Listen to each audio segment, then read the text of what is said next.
Iyi ni Slim Jesus Entertainment. Muri ka kanya tugenda tubasobanura kuri zimwe mu ndirimbo zigenda zisohoka, tukagira ibyo tuzivugaho ndetse tukagerageza no kuba twabasobanurira ubusobanuro bw'indirimbo ndetse n'icyo umuhanzi yayiririmbye agendeyeho, tukaba twasa nk'abafata ubusobanuro bw'amwe mu magambo, mbese tukagerageza kubasobanurira amwe mu magambo umuhanzi yaririmbye kugira ngo mubashe gusobanukirwa. Muri aka kanya tugiye kuvuga ku muhanzi Juno Kizigenza. Juno Kizigenza, umuhanzi ubarizwa muri Igitangaza Music ihagarariwe na Bruce Melody.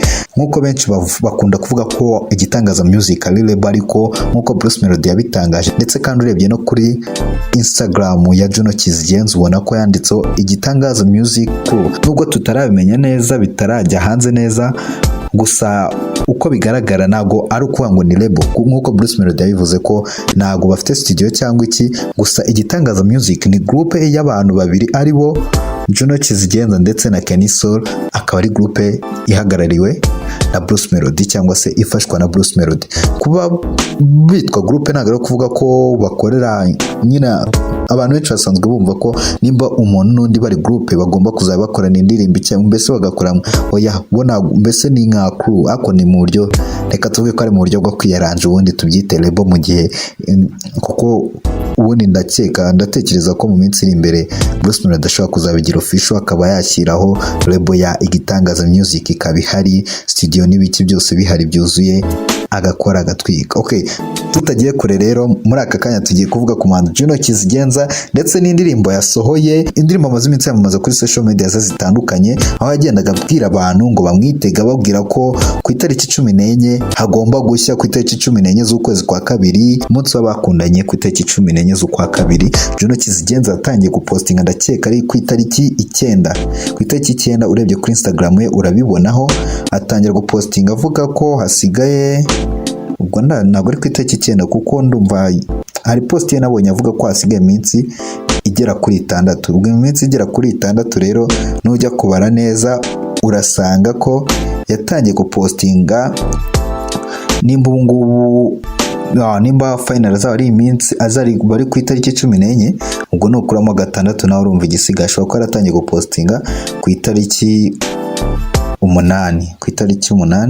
Ku itariki 8 nibwo Juno Kizigenza yatangiye gupostinga abwira abafana be ko abafite umuzigo ku itariki 14 z'ukwezi kwa kabiri. Okay, yagiye abipostinga, gusa yagiye postinga kuri Instagram ye, gusa nigeze avuga ngo izina ry'indirimbo ntabwo yigeze akunda kuritangaza, kuko nk'iyo urebye post yaheruka gusohora, ndakeka reka turebe neza kuri Instagram ya Juno Kizigenza.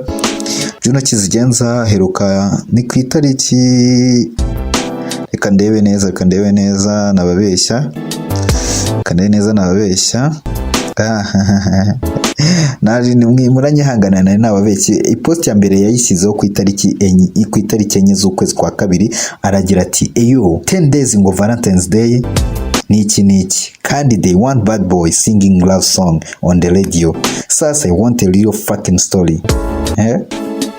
Yaravuze ati harabura iminsi 10 ngo Valentine's Day igere niki, kandi barashaka ko bad boy aririmba indirimbo y'urukundo kuri radio kuri izo tariki 14 z'ukwa kabiri. None rero ndashaka story y'urukundo nazaririmbaho. Here is the plan. Ngiye guslidinga muri DM, mbese itavuga ati reka mbere ku mupango wanjye, ngiye guslidinga muri DM, avuga ngo agiye kujya muri DM, cyangwa se muri DM ni inbox. Abantu bakoresha Instagram barabizi, mbese ni nko kuvuga ngiye muri inbox y'umuntu ya wa munyampinga, ubundi byansubiza no guhamagara ere. Aravuga ati ngiye kujya inbox ya wa munyampinga, sinzi nimba aravugaga umukobwa bakundana cyangwa se umumisi yihebeye, avuga ko agiye guslidinga agiye kujya muri inbox ye, agiye kumwandikira, noneho ibyo ari bumusubize no guhita hamagara Element. No kwanga nyine amagambo bari buganire ni ari bumuhereza inspiration y'ibyo ari buririmbeho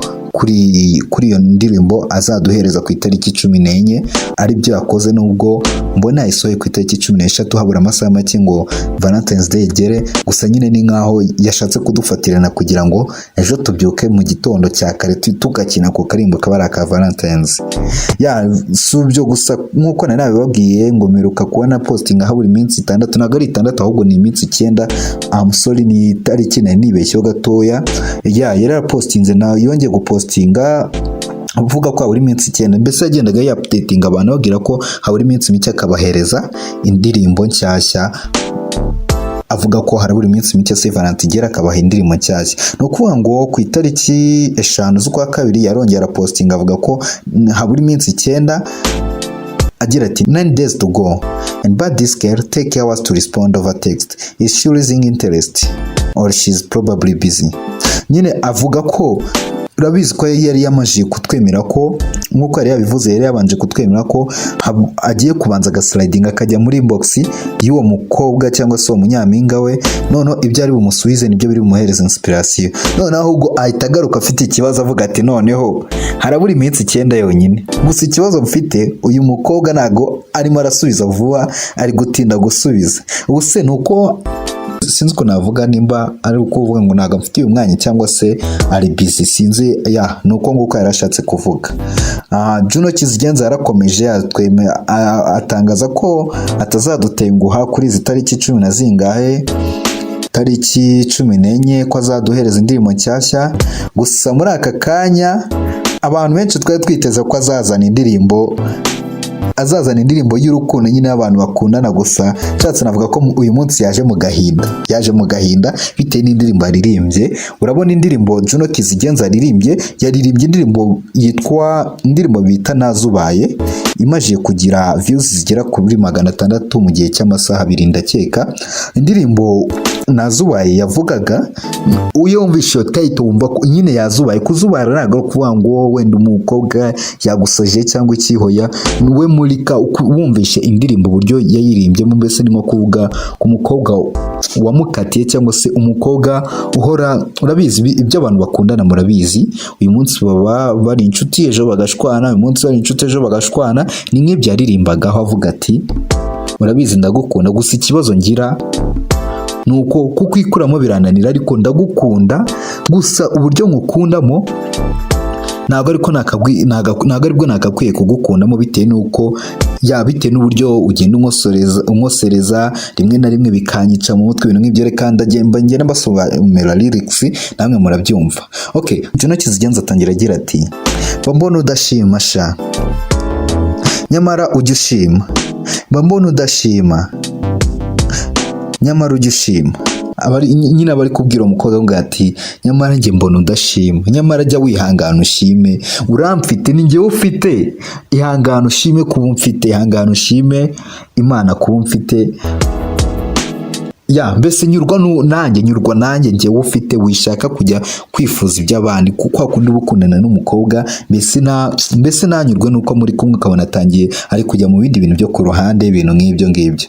Rero muranyihanganira, reka nse nk'uhiniye hano gatoya nkubwire ko wowe nimba ari wakunze aho narigejeje, kora subscribe. Mukanya mbite mbakubita part 2 y'ubusobanuro bw'indirimbo, aho ngenda mbasobanura neza akantu ku kandi. Kora subscribe dukomeze tugendane 5 kuri 5. Iyi ni Slim Jesus Entertainment. Mwibutse ko nta handi uzigera ukura amakuru meza, nta handi uzigera ukura content nziza ziryoheye amatwi yawe atari hano kuri Slim Jesus Entertainment. Ndakwinginze kora subscribe nimba ushaka ibyiza, ndakwinginze kora subscribe kuko nta handi uzigera ukura ibyiza, ndabigusezeranyije. Kora subscribe dukomeze tugendane 5 kuri 5. Iyi ni Slim Jesus Entertainment.